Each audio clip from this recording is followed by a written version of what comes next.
TikTok पर आजकल एक ट्रेंड वायरल हो रहा है, स्टे एट होम गर्लफ्रेंड। मतलब ऐसी लड़कियां जिनकी जिंदगी एकदम सपनों जैसी है, कोई नौकरी नहीं, कोई बच्चे नहीं, और एक शानदार लाइफस्टाइल जिसका सारा खर्चा उनके बॉयफ्रेंड उठाते हैं। सुनने में तो ये सॉफ्ट लाइफ लगती है ना, पर क्या ये वाकई इतनी आसान है, या फिर इस सौदे में कोई बहुत बड़ा रिस्क छुपा हुआ है? चलिए आज इसी की पड़ताल करते हैं।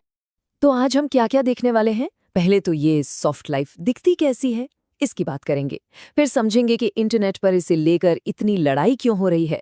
हम ये भी देखेंगे कि क्या ये कोई एंटी वर्क मूवमेंट है और इसके कानूनी दांवपेच क्या हैं। और हाँ, थोड़ा इतिहास में भी जाएंगे ये समझने के लिए कि हम यहाँ तक पहुंचे कैसे, और देखेंगे कि क्या इसका कोई सीधा सा जवाब है भी या नहीं। तो चलिए शुरू करते हैं इन वायरल वीडियोस की दुनिया से। देखते हैं कि आखिर ये सॉफ्ट लाइफ है क्या भला, जिसकी इतने चर्चे हैं। और पता है सबसे अजीब बात क्या है? एक स्टे एट होम गर्लफ्रेंड और एक वर्क फ्रॉम होम करने वाली कॉर्पोरेट जॉब वाली महिला, दोनों के day in the life videos ना लगभग एक जैसे ही हैं। सुबह का skin care routine same, healthy green smoothie बनाना वो भी same, exercise, self care, perfect दिखना, सब कुछ बिल्कुल एक जैसा। तो फिर इन दोनों में आखिर फर्क क्या है?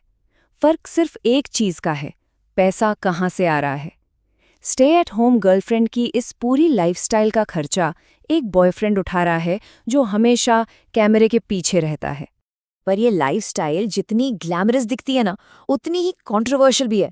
इंटरनेट पर तो इसे लेकर मानो एक जंग ही छिड़ी हुई है। अब सवाल यह है कि भाई किसी की पर्सनल लाइफ से लोगों को इतनी दिक्कत क्यों है? स्टे एट होम गर्लफ्रेंड्स के लिए ऑनलाइन इतनी नफरत आखिर आती कहाँ से है? कई लोग तो इसे सीधे सीधे नकार देते हैं।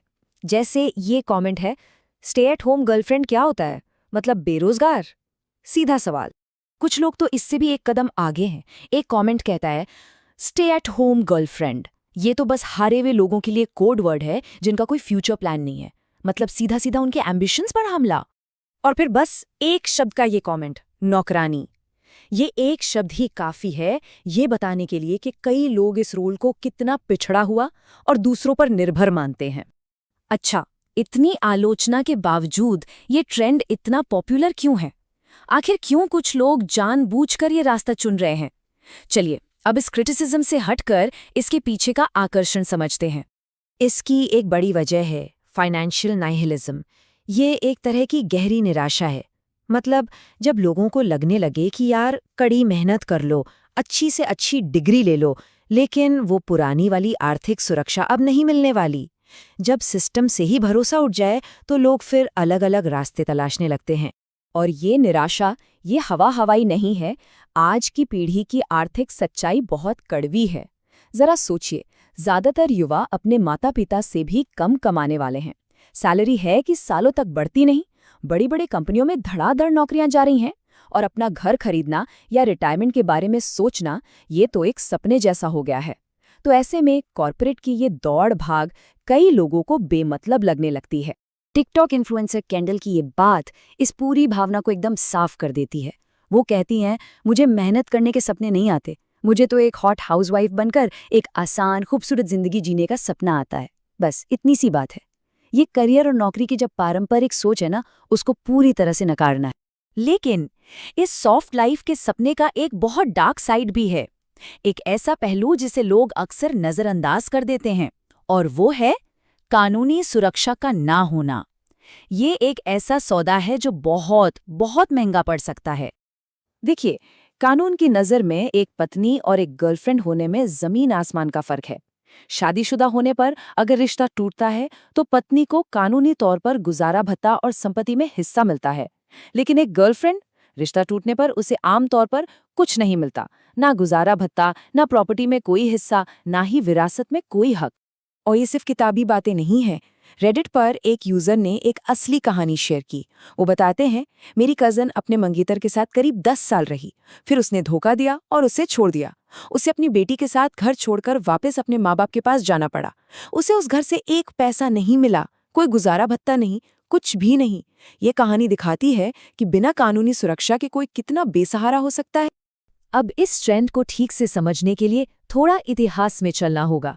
Nobel prize winner Claudia Goldin का काम हमें महिलाओं और उनके काम के बीच के रिश्ते की 200 साल पुरानी कहानी बताता है।